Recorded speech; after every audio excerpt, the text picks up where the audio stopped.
What's up, Degenerate Nation? Welcome to the Big Bets on Campus podcast presented by WinBet. This is your Week 8 college football betting recap and Week 9 look ahead. I'm Stuckey, and with me, as always, is Colin Wilson. Ready to talk about a losing Saturday? Always nice to do the day after. Well, we say all the time that the 3-11 days are coming. I mean, from a record standpoint, it was like 8-13 for me, but it was like -6 units, with all of those units being attributed to like dumb shit happening in the last second. Like, what is Steve Addazio doing with his special teams? How does the field goal unit have, the just free permission to run onto the field? What is going on with Fresno State football? What is going on with Central Michigan football? I mean, these are some really crushing. I mean, they just tear your entire day apart. I mean, if you're wrong on UCLA and you take a loss, fine. But some of these other shenanigans, it's just kills your day. I had a losing day. I think I finished like 9-11 or 10-11. And that includes the round robin pieces, which splits. I think I was like 6, 7, and 8. So it was just a middling day. But none of the breaks went for me, but I didn't really deserve that. I mean, Tennessee deserved to cover a million times over again. I mean, right. Come on, Josh Heupel. How many fucking times is that Tennessee team just going to find ways to not cover at the end? It was a 7-point game in the fourth quarter. They punt. They go for it on fourth down at their own 20 with 4 minutes to go, and then Bama scores, and then they decide to punt on fourth down at their own 20 with 3 minutes to go because now they're outside the number. What a joke. But like the 2-point conversion with Nevada to win the Mountain West. You got screwed by that, and then I wanted to go to overtime. They can't get the 2. Georgia Tech decides to go for 2 when I'm +7. They don't get the 2. Didn't really deserve that. And then we got refs taking touchdowns off the board from taunting. Oh my God, that was outrageous. But I think overall I deserved a losing day. I'm still not. I feel like I'm getting closer. We'll see. There's still results that I'm like every week. I'm like, what? So the oddness of last year, it's just trying to get these right. I mean, there's the one thing that I know that stinks is Clemson. By the way, New Mexico covered, and they won outright at Wyoming.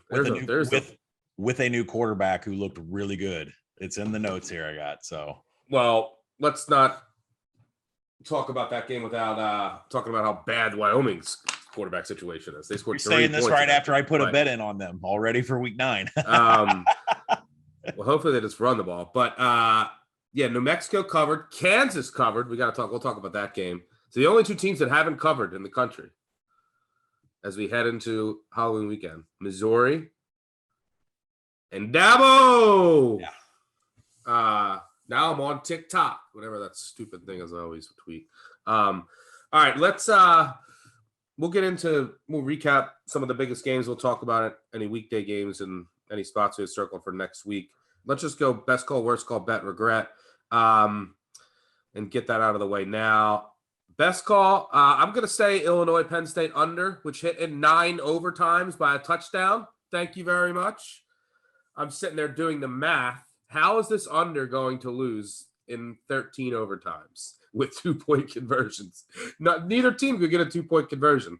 So I'm glad for the new rule. It's kind of. What did you think of the new rule? It's kind of wonky. I hate it. I mean, you got to flip back and forth like the different fields. It's like, I really appreciate everybody's opinion on these overtime rules, but let me tell you, as somebody that has supports a team that has had 6 overtimes, 6 overtimes, and 7 overtimes, and all those records that got broken yesterday came against Arkansas. I think it's bullshit. I think it's ridiculous. Now, I don't know what the answer is, somewhere in between. It's like you don't line up and do field goals. I don't think you adopt the NFL model. But that was sad. That was like you needed to take a horse around a woodshed and put it out of its misery and shoot it. I mean, and Sikowski like breaking his wrist, and it was just pathetic. I mean, like it was the most pathetic 2-point conversions I've ever seen in my, and I thought it was just going to go on forever. I thought we could be in the 100th overtime before. Did anybody think about running the ball? Like, when is Dotson going to touch the ball? I mean, I couldn't believe how bad it was. And I think really the takeaway from that game is Penn State losing like their star defensive tackle. Like that allowed, I mean, Illinois had a great day from the offensive line standpoint, but like, Penn State was down like their biggest player on the inside interior. So the game was disgusting. Now, if you want to give me Texas A&M and LSU punching it in every time, that's a great overtime. But that was sad yesterday. That was gross. Well, yeah, the Penn State offense was the problem too. Not being able to score in Illinois with Clifford starting. So that was my best call. I mean, obviously it's a little fluky because the way overtimes are now, but saying that you hit an under 46 by over a touchdown in 9 overtimes, it's pretty damn cool. My worst call had a bunch. I mean, I guess I'll say UCLA, which obviously had a chance to win late, but their backup had to come in and threw a pick. They were just dominated. Like, even if they came back and won, if you look at that box score, Maryland, awful call. I'm done with the Terps. Done with you, Maryland. Yeah. And then, I mean, La Tech, they got crushed, but they had the exact same number of yards. It was just a fluky game. San Diego State unders, by the way. I'll throw that there as one of my better calls. And then bet regret, I'll say the Clemson under. We talked about that in the live show. I never ended up betting that or putting it in. So that's my best call, worst call, bet regret for you. Yeah, bet regret's probably going to be not putting more money on Oregon State. That was a definitive win. It was a down spot for Utah. And, they are very much in this race, and their rushing attack. If anybody can't handle the rush, they're just going to run right over them. Did you see the block punt that I was tweeting about? Yeah, I did. So 2 of the same jersey numbers in there. So the guy gets thrown out for targeting. If you didn't see this, Oregon State is up 4, blocks a Utah punt. And I about all these like little things that just weren't breaking my way all day. Oregon State blocks a punt. I'm like, yeah, let's go. They get it down with the Utah 10, no flag. So I'm like, what are these Pac-12 refs cooking up? The first thing out of their mouth I hear is personal foul, Oregon State equipment foul. I said, what? The 2 players had the same jersey number on. 15-yard penalty, first down, which meant now Utah has the ball in Oregon State, like at the Oregon State 30. I was like, what is going on? Now, luckily, they didn't score, and then Oregon State held on. But the Oregon State guy got thrown out for targeting, so his replacement on the punt block had the same jersey number. How do you catch that, by the way? I mean, what are you, counting every number and looking? So that could have been the biggest swing, or the worst swing ever. Lose on 2 of the same jersey numbers. But I digress. Go ahead. Well, I think best call, I'll put 2 unders in there. We are on the BBOC live show. I took a LSU Ole Miss under, thought of Corral if the injury was enough. He only took off for 12 times compared to 30 against Tennessee. I think that limited mobility that he had changed the scheme. And I think he might still be hurt because he was as most inaccurate as I've seen all season. So I'm sure he'll get better and he'll be fine. But that was one under. And then the other one was Notre Dame USC. And it's just typical USC. Like, first off, I don't think they have any direction. I think it's Kadon Slovis just taking deep shots, which isn't going to work against Notre Dame secondary. But coming off of a bye is generally bad for an air raid. So I was glad to get that Notre Dame USC under in. Worst call, it's not a podcast unless I fully admit and turn in my degenerate card and say that I was wrong about UMass and Walt Bell, which it was 3-7, I think, through the first quarter. And I was fist pumping as I drove over to see some family in Arkansas to watch the UAPB game after our live show. And I was fist pumping a 3-7 score. And then next thing I look, it's 50-3. So that was terrible. It was terrible. I don't know what's happened to UMass. They had something going and then and now they have nothing. As far as worst call goes, we can't really call Army a worst call. Christian Anderson gets hurt at the end of the first quarter. So I can't say, losing that game is a bad call. Cincinnati and Navy kicked 5 different field goals. I can't say taking the over there is a bad call when, I don't know what Navy in this, they have no clue how to go up tempo in anything. Worst call, I don't know. Maryland. I took Maryland against Minnesota. They actually had some decent stats against the rush defense, and Minnesota just plowed through them, ran over them like it was nothing. I don't know this Maryland team is impossible to figure out. And I know that they're on offense. It's just all explosive plays and no success rate. And you shouldn't be relying on that to cover games. But man, when Maryland does explosive plays, like, you want to bet on them. Like they make you love them and then they break your heart. So I figured out Maryland, by the way. You just don't bet. Bad beats, backdoors, and miracle covers. However you're feeling, we want to hear from you. Voicemail box of the Big Bets on Campus. Leave a message after the bleep.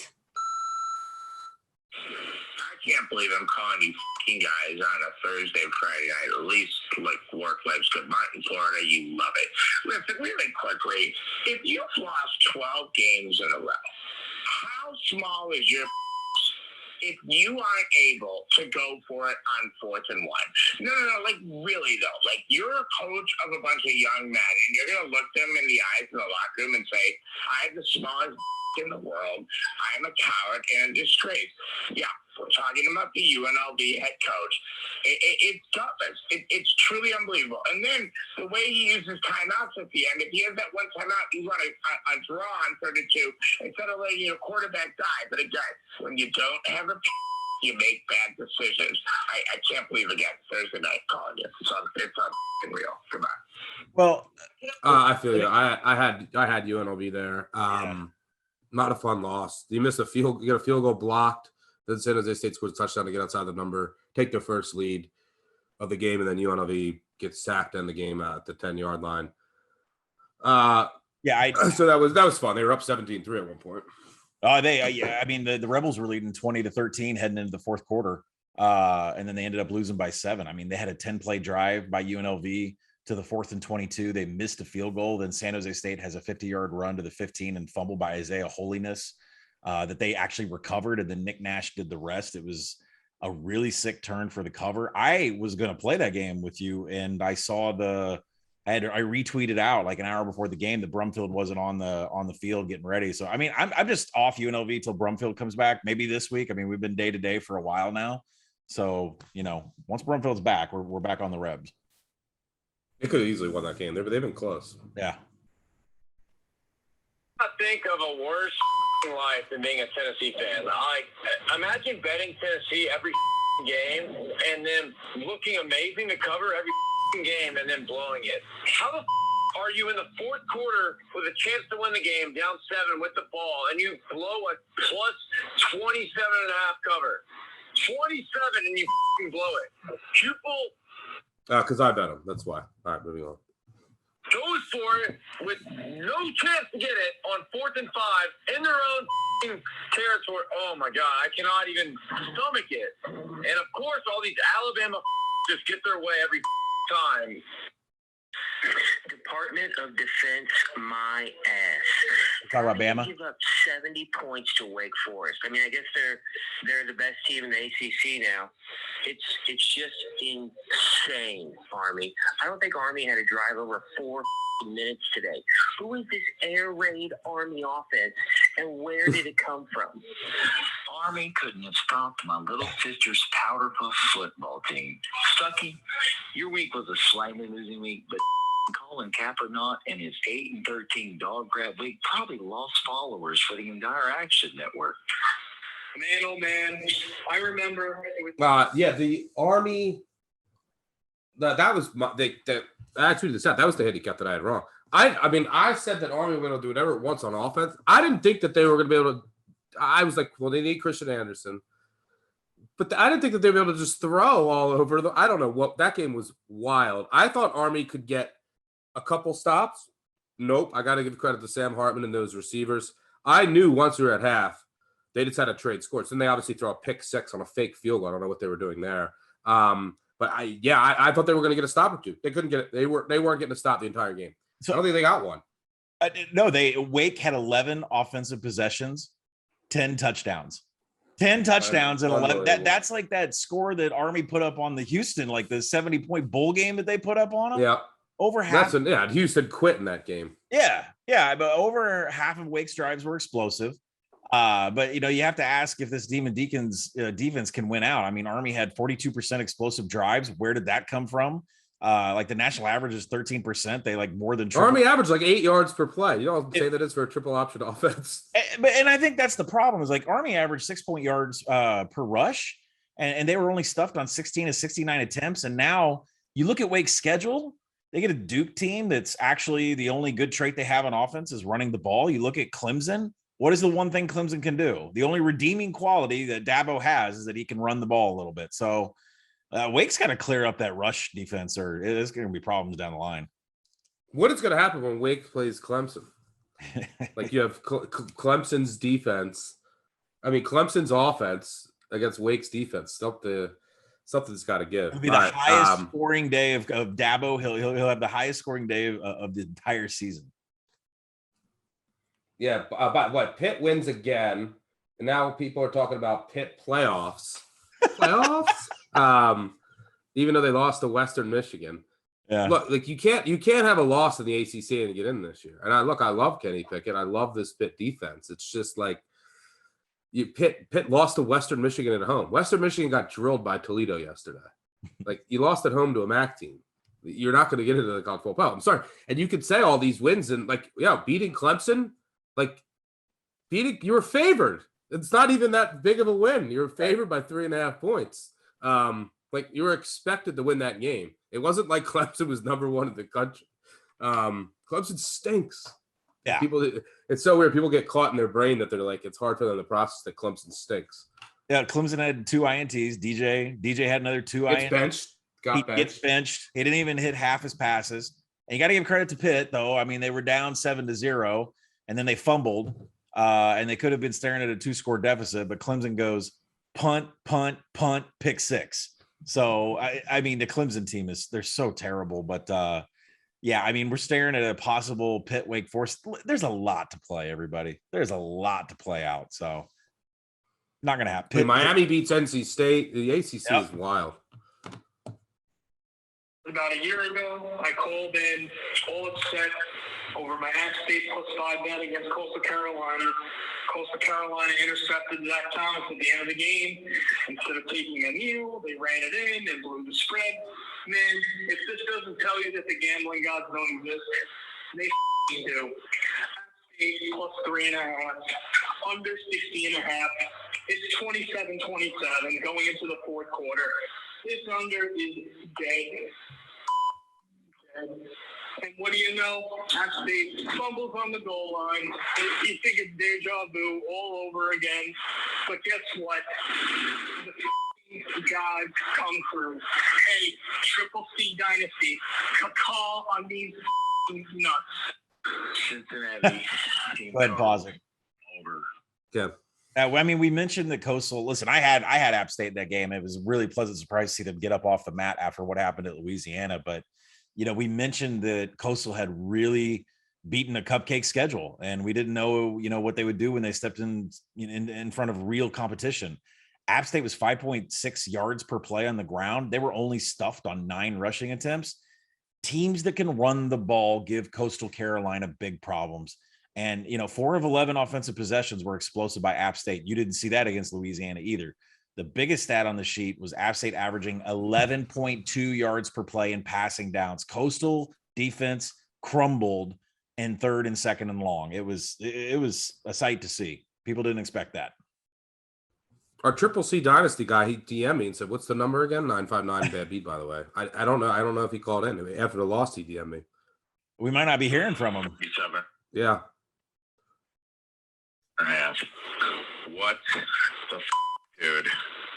My betting card is devastated after this debacle.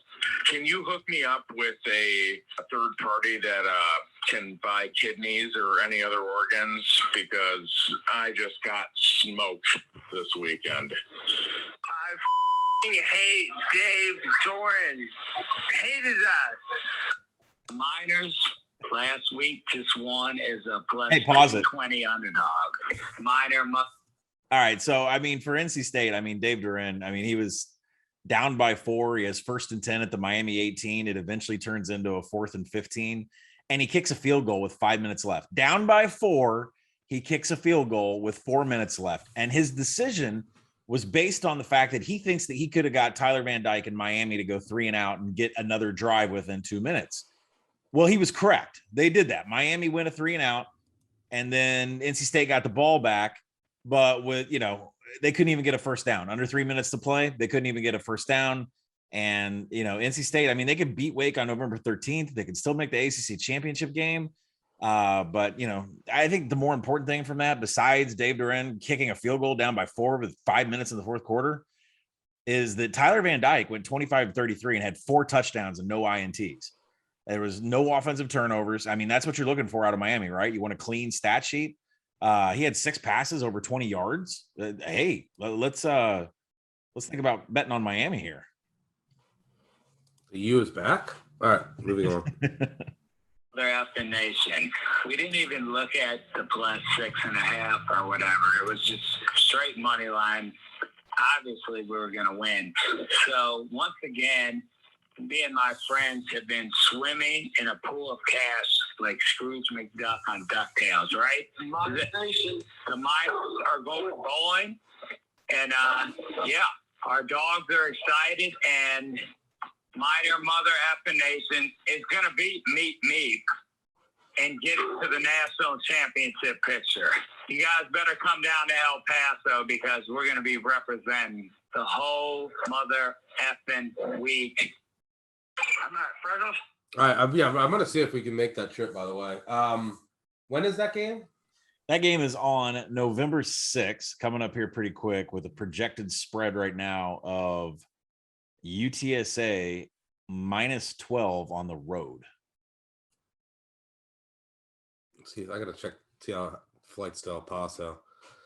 So we're going to have Pitt and UTEP in the college football playoff. I'm all for it this year.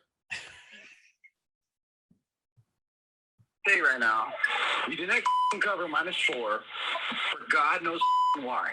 Okay? For God knows why. I know Stuck had Nevada money line on the Rob Robin parlay, which is looking good for him, but that shit didn't cover. But what the are we doing here, dude? What the actual are we doing here, Fresno? We're -4.5 favorites. -4 favorites. And we're coming on to the last play against Nevada. UNR. I understand the great Mountain West this season, and Fresno State has other issues. But what the are we doing? What the are we doing? I'm in a cover. This is horrible. Listen, I got 2 things. That game kind of just summed up our day. I mean, you had -4. I had the money line. More important, I had a money line and the ends too. But more importantly, I have them to win the Mountain West. That's I was more worried about. The round robin would have been more devastating. Central Michigan knew how to kick a field goal, and again they led by 18. But that's a story for another day. But yeah, no, Fresno is brutal. They deserve to cover and didn't. To get off my chest. First, let's talk about this Red Raider offense. Just abysmal. Team total 29.5, 24 points going out into the second half. Dud. Next, Chippewa offense -6.5. Looked strong, looked amazing. Through the first half again. What's going to stop them? Play calling, as it always does. Upset by Northern Illinois at home. Another bad Saturday in the book. I just want to say a quick. Yeah, Northern Illinois, this team every week is getting lucky. Every win by 1 point, 2 points. It's unbelievable. We'll be able to fade them here shortly. To Jack Plummer and whoever's calling plays for Purdue, and it's just a good idea to run him out on first down and run the option every time in the second half when you have -20 rushing yards on the whole day. I just don't understand the thought process there. You have O'Connell, who's obviously throwing interceptions because he's in 3rd and long every time. Just doesn't make any sense. Jack Plummer, the offensive coordinator, the head coach, the whole state of Indiana. God damn it! And what the thing is Purdue had, how many turnovers did Purdue have in that game? They had 5 turnovers in that game, 2 fumbles lost, 3 interceptions thrown. And now we're facing down a Wisconsin team that's -3.5 in the market taking on Iowa. You and I have to make a decision on this Wisconsin Iowa after they get gifted 5 turnovers. And Wisconsin, it's going to be funny when Wisconsin wins their division, the Big Ten, after everyone's showing on. They're going to be favored to do so. They're going to be favored every game the rest of the year. We have to take What's that line? What's that line right now? 3.5. I mean, we have to take the under. You look at the 13 points by Purdue, like 7. What's the over under? think it's 35. Let me look. 35? 36 and a half. Oh my God. What's the first half total going to be? 18? Oh man. What's the first quarter total going to be? I think it still goes under. You just don't. It's going to be like Army. You just can't have flukes. You can have. I mean, Army. There was a 1-yard touchdown drive on a fumble, and it still went way under. Anyway, yeah, it was a rough weekend. I would say in this, like, I sweat and care so much more because of you guys. Like, this is once you get past the point, you know, when you have like people that follow you online. I've been posting pics for like 10, 15, 20 years. Yeah, 2003, I was on covers when I was in high school. And like there's a point where the trolls and like they will get you. Some people they can never get over this. And it actually becomes bad for your own gambling because then it's a form of putting you onto tilt and then you start betting accordingly. Once you get over that, some people never do. Sometimes it took me a long time to not care at all. Now I will happily just call out people. But then it becomes just a source of like, instead of this makes this so I'll never get tired of it. I love doing it. I love sweating for all the people that I meet here, you guys on the podcast. So it infuriates me when I don't have any winning Saturdays. When any winning Saturday, I get mad for myself, for you guys. So I just wanted to throw that out there. I take everything that I put into the app. Not only if I bet on, but I think we have credibility on this podcast because we actually bet on it and we know that people are betting on it with us. And, you know, there's so many other places right now that are offering advice on college football games. If I got to watch another virtual locks on ESPN, I might throw up. I doubt anybody else has actual money on the game. Like I take everything that we put into the app very seriously. Like it's not a joke. Like when I put in UCLA 2 units, there was a comma in the wager size that I had on UCLA. And listen, Oregon was the better team. UCLA came out, threw a couple haymakers, got up 14-0. Oregon made the adjustments, and maybe UCLA would have won that game with DTR in the last drive. Can't have freshmen throwing sideline outs. That's going to get picked every time. But you know, I mean, who knows what would have happened with DTR back in that game? But give credit to Oregon for coming back. I mean, getting punched twice like that. But you know, when I lose money and I appreciate everybody on Twitter taking screenshots of the app. Like I have the app. I know what my record is. So I appreciate that, everybody. But hey, we're with you. Like, it's not like we're just frivolously throwing things into the app. Like, I mean, we have a generous size of money in there too. So, you know, we'll live and learn, take notes and be better the next week. And hopefully we can figure this thing out together. Oh yeah, I was just showing my appreciation. I mean, you've had many awful weekends. I've had many awful weekends. We're at this spot every season, and then it's time to get rolling. Let's just do that now. All right, let's go through the rest of. Let's cover anything we didn't. Let's see that. Let's look at the top 25 games. Yeah, Kansas unbelievable. Kansas punted once. Can we talk about that? Kansas punted once. They averaged 2 more yards per play on. They shut out Oklahoma in the first half. First half since 2014. They have more total yards than Oklahoma. They had 412 total yards. What happened? I mean, like, should we be the ones asking what happened here? I mean, Caleb Williams. Are you gonna burn that Heisman ticket? Well, I mean, that 50-1 that was offered out there on him, that's going to be around for a while, unless he keeps stealing the ball from his running backs and taking it down the field. But I mean, this Kansas team, where is this the Kansas offer? Listen, the Oklahoma defense we've known about for a long time. I don't think there's any doubt that we know that anybody is able to push things against them. But I guess that includes Kansas, who Kansas was able to generate an explosive drive. They got 60% of available yards, 20% more than the national average. Kansas got 78% 2+ first downs. They had sustained drives in almost all 9 possessions. Only 9 possessions. I mean, there wasn't many chances for Oklahoma to score. It's unbelievable. It's pretty crazy. San Diego State gets the win, by the way, to stay undefeated. So it looks like college football playoff: San Diego State, Pitt, UTEP, and Georgia. That's the playoff I want. I just don't want Alabama, Georgia, Ohio State, and Oklahoma again. Oh my God, not this year. Alabama's defense, again, they get ripped apart. It's not an elite team. The Oklahoma, we've seen they're not elite. But you barely agree hold on to beat Kansas. Alabama's going to get beat again, right? Yeah, I mean, I assume so. Yeah, I don't think they'll beat Georgia, but they could win out. And if they do, they're going to go to the College Football Playoff with Georgia. And then if Ohio State wins out, as they should, Ohio State I think should be there actually. Ohio State and Georgia, I want to see those two teams in there. And the rest I could do without. I don't know if Indiana is give me some fresh faces. I don't know if Indiana is a true barometer if the Ohio State defense is back, considering Tuttle's out there, Penix is hurt. Like there's so many injuries on the Indiana side, and they weren't that great even before the injury. So we'll have to see what happens with Penn State. But the offense is that offense. I want to see that offense play Georgia's defense. Yeah, absolutely. But the others, I mean, we'll see. We'll see what happens here. We got a long way to go until then. Yeah. All right, before we get out of here, let's go 3 and out. All right, let's look at some weekday lines here. First down. Let me pull up the card. All right, first down, let's talk. By the way, Maction is coming. We're going to have Tuesday and Wednesday night football soon. Can't wait for November. We got to close up October 1st. Thursday night football. We have 2 games on Thursday night.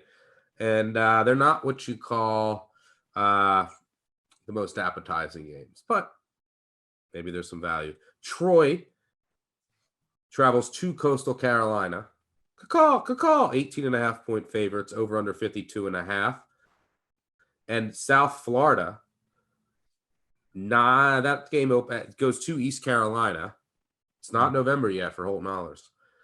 East Carolina open, I think 6.5 point favorite. That's up to 9.5, over under 58. Anything in either of these 2 games? What do you got? Well, first off, geographically, they're both going to get dumped, have rain. They have rain, heavy rain in the forecast. There's a lot of rain for the Troy Coastal game, a little bit less rain, but more wind for East Carolina and South Florida. So keep that in mind. When it comes to Troy and Coastal, there's 12 days off here for Troy, and a win here keeps them in the hunt with App State for the division. I project Coastal about 15. It came out a little bit higher, no shock, around 18.5, 19 today as we record. And, the way to beat the chance is to have a solid run game. Troy doesn't have that. Outside the top 100 in line yards, 118th in offensive finishing drives. It's going to make this a really tough get against Coastal. Troy's D, though, is number 1 in havoc in the nation, and they're 8th in line yards on defense. So it's good numbers against a Coastal team that rushes 62%. I think the under is worth a look here. Coastal may have some long, sustaining drives like they usually do, but if Troy gets the ball back, they're not going to be able to do anything. Showers and thunderstorms, 16 miles an hour winds. I think the under is going to be worth a look here. Now, it is out at 52. It's something that I projected at 56. So, 55 and 51 are key. So we'll see which way the number is going to take. It's essentially 52.5 as we record is kind of a dead number. So I'll be watching it, but the under is the way I want to go. As for South Florida and ECU, also a chance of storms. What is the fatigue level of this Eastern Carolina team? They travel to Houston, game gets in a long delay, overtime loss. So, I projected it 10.5 in favor of the Pirates. Currently out right now as I'm talking, it's moved from 8.5 up to 9. Looks like it's going to go towards the projection. You can't make a statistical case for South Florida in this game. They're god awful. But both of these teams are outside the top 100 in offensive finishing drives. So a look at the under or the first half under, because it's a short week and ECU may be on some sort of fatigue with overtime and a delay. That's the way I'm going to look there too. So 2 unders, maybe a first half under on ECU, USF, and keep your eyes on the weather.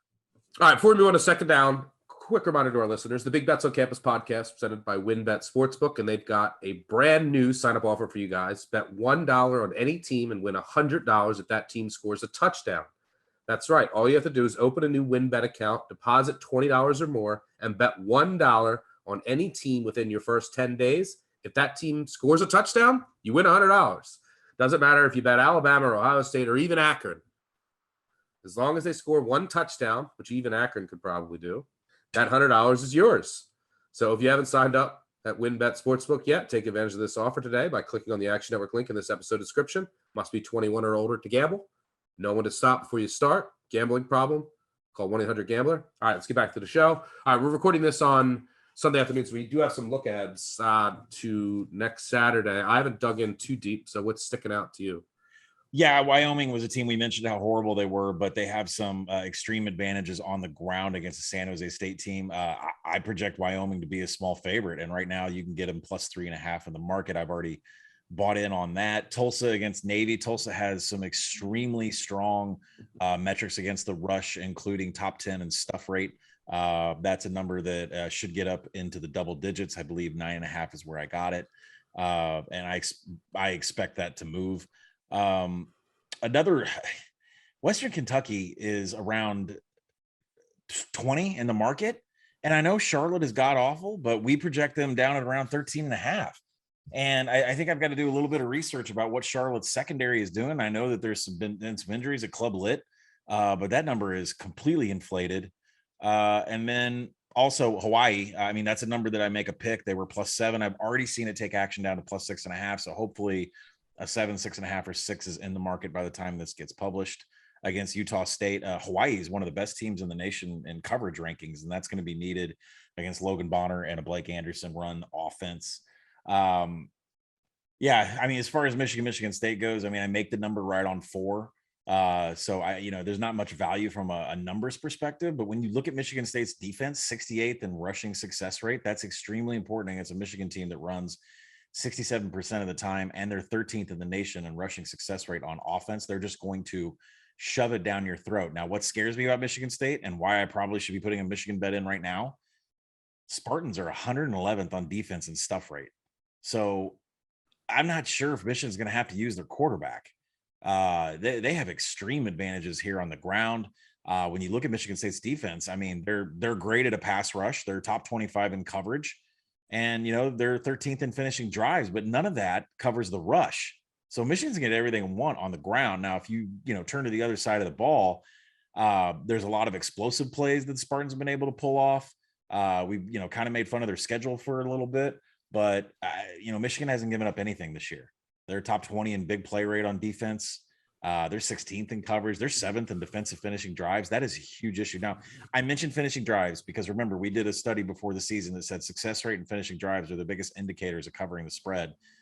Michigan has a huge extreme advantage here when it comes to Michigan State trying to score points. And they're going to be able to take care of those explosive plays. So I think I like Michigan. I'd probably end up betting it and start writing it up tonight. We will talk about that game in much greater detail later in the week on our Week 9 college football betting preview, which will be out late night Thursday night.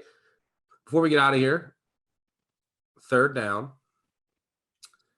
just one question. Wisconsin, Iowa. Wisconsin's a 3-point home favorite over Iowa. Are we betting the under 36.5? What do you think? I say yes. I say we're going to end up doing it. I got to dig a little more, but who's scoring in that game and how? It's just like, to me, it's Army, Wisconsin all over again. Well, first off, Iowa's best offensive rank, and I'm not kidding about this. I'm staring at all of them, and they're all updated. They're 108th in pass blocking. That's the best stat. You can name any other split. They're not there. 125th in offensive stuff rate. Everybody's behind. And by the way, Wisconsin is the best in the nation at getting behind the line of scrimmage. So Iowa's not going to be able to run. They're 109th. No one can run on Wisconsin. 109th in offensive finishing drives. Even if they get down to the 40-yard line, what are they going to do? Riley Moss is out. That's the one thing I think. It doesn't matter. Wisconsin can't throw, so that doesn't matter. And that's the whole thing. I was going to flip to the other side of the ball. Do we look at it? Is Graham Mertz going to try to air it out? I mean, they do run the ball 67% of the time, but is Ches Malusi just going to try to bull rush everybody? Graham Mertz couldn't air it out against Army, who just gave up 7 trillion yards to Wake Forest through the air. Think about that. Think about how Wisconsin couldn't throw it against Army secondary. Do you know what a key number in college football is? I'm looking at the key numbers and the best key number in totals. You and I are going to try to take the total, right? The best key number in totals is 55. It hits 3.3% of the time. And this is in a database that goes back like 20 years. I'm sorry, 12-year span. I'm looking at it. And so I think, let me count 1, 2, 3, 4, 5. There's probably not enough data for a key number.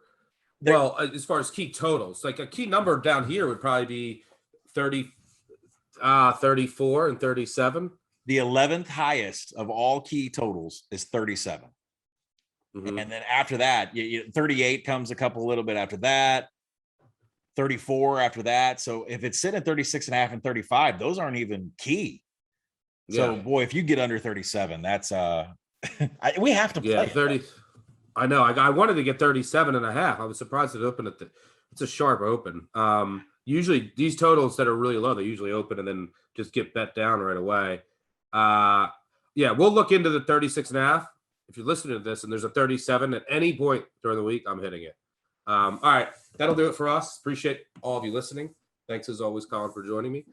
It's time for us to go find some winners. It's time for all of us to get red hot and close out this year on fire. We'll catch y'all later in the week.